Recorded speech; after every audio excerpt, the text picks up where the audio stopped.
नमस्कार दोस्तों, आज हम इस वीडियो में आपके साथ डिस्कस करेंगे अनीलिंग प्रोसेस के बारे में।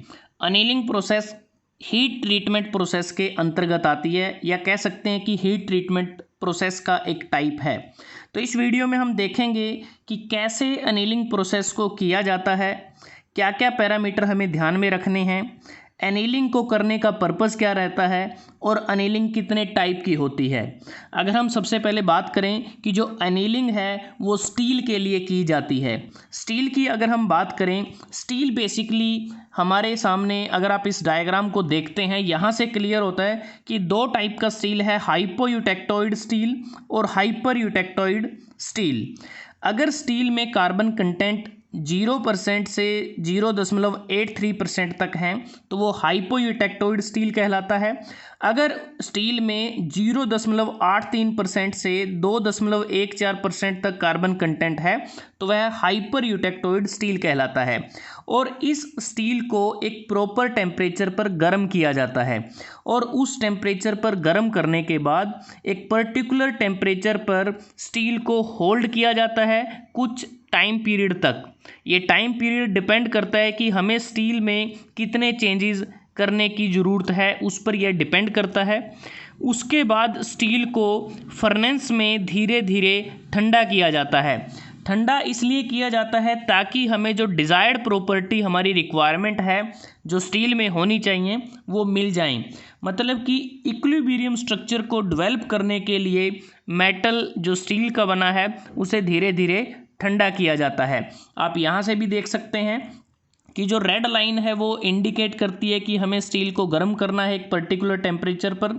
जो ग्रीन लाइन है वो इंडिकेट करती है होल्डिंग या सोकिंग को, कि हमें कितने पीरियड तक या कितने टाइम तक इसको होल्ड करना है जिस पर टेम्परेचर हमारा कांस्टेंट रहता है। उसके बाद धीरे धीरे कूल करना है। जो ब्लैक लाइन है वो कूलिंग को इंडिकेट करती है। तो ये बेसिकली एक बेसिक प्रोसेस है जो अनीलिंग में रहती है। और अनीलिंग हम करते हैं फाउंड्री कास्टिंग के ऊपर, फोर्जिंग के ऊपर, रोल्ड स्टोक के ऊपर या प्रेस वर्क से जो कंपोनेंट हमें मिलते हैं उनके ऊपर किया जाता है।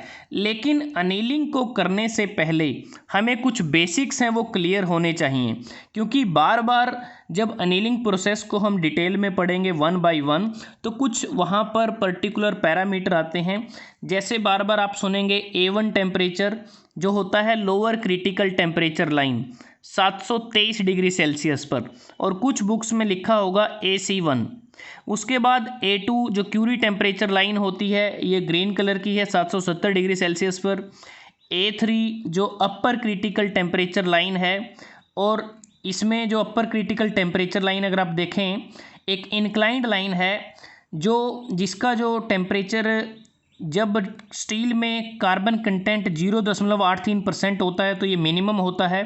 अब जब कार्बन कंटेंट बहुत ही कम होता है तो A3 टेम्परेचर मैक्सिमम होता है। मतलब कि ये वेरी करता है 723 डिग्री से 910 डिग्री सेल्सियस के बीच में, और ये होता है हाइपोयूटेक्टोइड स्टील के लिए। उसके बाद ये जो ACM लाइन है ये भी अपर क्रिटिकल टेम्परेचर लाइन है, लेकिन ये है हाइपर यूटेक्टोइड स्टील के लिए जिसमें कार्बन कंटेंट 0.83% से ज़्यादा होता है और 2.14% तक होता है। तो ये एक अपर क्रिटिकल लाइन उस पर्टिकुलर स्टील के लिए है। तो ये हमें ध्यान में रखना है, क्योंकि बार बार इनका हम जिक्र करेंगे जब हम इंडिविजुअल एक एक अनीलिंग प्रोसेस को आपके साथ डिस्कस करेंगे। उसके बाद बात आती है कि जो जब अनीलिंग की जाती है उस दौरान 3 स्टेजेज होती हैं, रिकवरी, रिक्रिस्टलाइजेशन और ग्रेन ग्रोथ। जो रिकवरी होती है वो बेसिकली क्या है कि सॉफ्टनिंग प्रोसेस होती है, जिसमें हम क्या करते हैं जो डिसलोकेशन या जो इंटरनल स्ट्रेसेस होती हैं उसको हम रिमूव करते हैं। उसके बाद है रिक्रिस्टलाइजेशन। रिक्रिस्टलाइजेशन में जो न्यूक्लिएशन होती है न्यू ग्रेन्स की, जो न्यू ग्रेन बनते हैं बेसिकली फ्री ग्रेन होते हैं और वो बिल्कुल न्यू स्ट्रेन फ्री ग्रेन होते हैं, किसी प्रकार की उसमें स्ट्रेन नहीं होती। उसके बाद है ग्रेन ग्रोथ, कि जो नया हमारा जो स्ट्रक्चर बना है उसमें जो ग्रेन्स होंगे वो कोर्स स्ट्रक्चर होगी उसकी, तो एक प्रकार से ग्रेन ग्रोथ होगी। अब बात करते हैं कि अनीलिंग को क्यों किया जाता है, वो कौन कौन से पर्पज़ हैं कि हमें अनीलिंग करने की ज़रूरत पड़ती है। अगर आप देखें हमें जब एक स्टेबल स्ट्रक्चर को कंप्लीट करना है, ठीक है, to induce a completely stable structure, इसलिए किया जाता है।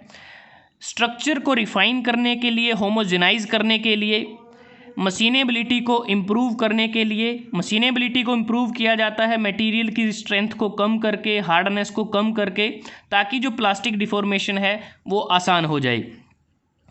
डक्टिलिटी को इंक्रीज़ किया जाता है, टफनेस को इंक्रीज़ किया जाता है कोल्ड वर्क मटेरियल में, वो करते हैं ग्रेन साइज को रिफाइन करके। डिज़ायर्ड माइक्रो स्ट्रक्चर को प्रोड्यूस कर सकते हैं। इंटरनल स्ट्रेसेस को कम किया जाता है ताकि जो डिफॉर्मेशन और जो क्रैकिंग होती है मटेरियल को, उसको प्रिवेंट किया जा सके। एलिमिनेट करते हैं केमिकल यूनिफॉर्मिटी को, और साथ में रिमूव की जाती हैं इनट्रैप्ड गैसेस फ्रॉम स्टील कास्टिंग, क्योंकि कास्टिंग के दौरान कुछ गैसेस हैं जो कास्टिंग में इंट्रैप्ट हो जाती हैं, तो उसको भी रिमूव किया जाता है ताकि हम पर्टिकुलर मटेरियल की परफॉर्मेंस को हम इम्प्रूव कर सकें और उसको क्विंचिंग के लिए तैयार कर सकें। इम्प्रूव कर सकते हैं इलेक्ट्रिकल मैग्नेटिक प्रॉपर्टीज़ को, to improve physical and mechanical properties. ये बहुत सारे पर्पज़ हैं जिनके उद्देश्य से अनीलिंग की जाती है, और अलग अलग अनीलिंग प्रोसेस का अलग अलग टेम्परेचर रेंज रहती है, अलग अलग उसका पर्पज़ रहता है। तो वो कौन कौन से टाइप हैं अनीलिंग के, वो भी आप देख सकते हैं। टाइप्स ऑफ अनीलिंग, सबसे पहले है फुल या कंप्लीट अनीलिंग, उसके बाद है डिफ्यूज़न, जिसको हम यूनिफॉर्म या होमोजेनाइजेशन के नाम से भी जानते हैं। तो diffusion annealing, isothermal annealing, incomplete annealing, ये 4 अनीलिंग प्रोसेसेस ऐसी हैं जिसको हम A1 और A3 टेम्परेचर से ऊपर करते हैं। A1 टेम्परेचर हमारा लोअर क्रिटिकल टेम्परेचर लाइन जो 723 डिग्री से ऊपर है, क्योंकि जो 723 डिग्री की लाइन है वो A1 लाइन होती है, लोअर क्रिटिकल टेम्परेचर।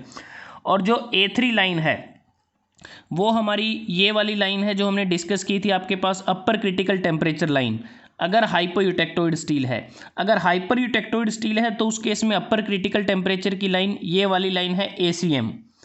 उसके बाद है process annealing, stress relief annealing, spheroidizing annealing, recrystallization annealing. तो ये 4 अनीलिंग प्रोसेसेस ऐसी हैं जिसको हम बिलो A1 और A3 करते हैं।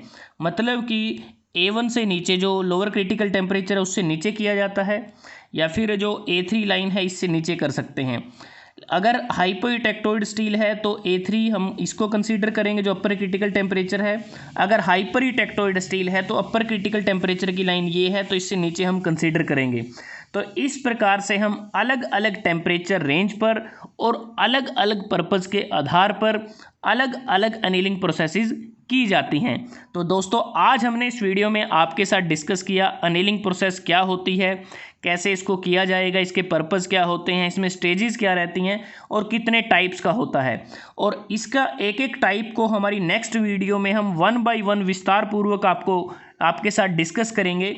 अगर आपको ये वीडियो अच्छा लगा आप इसको लाइक कर सकते हैं, शेयर कर सकते हैं अपने दोस्तों के साथ, स्टूडेंट्स के साथ, और चैनल को सब्सक्राइब करना ना भूलें। जल्दी हाजिर होते हैं एक नए वीडियो के साथ, तब तक के लिए धन्यवाद। आपका दिन शुभ रहे।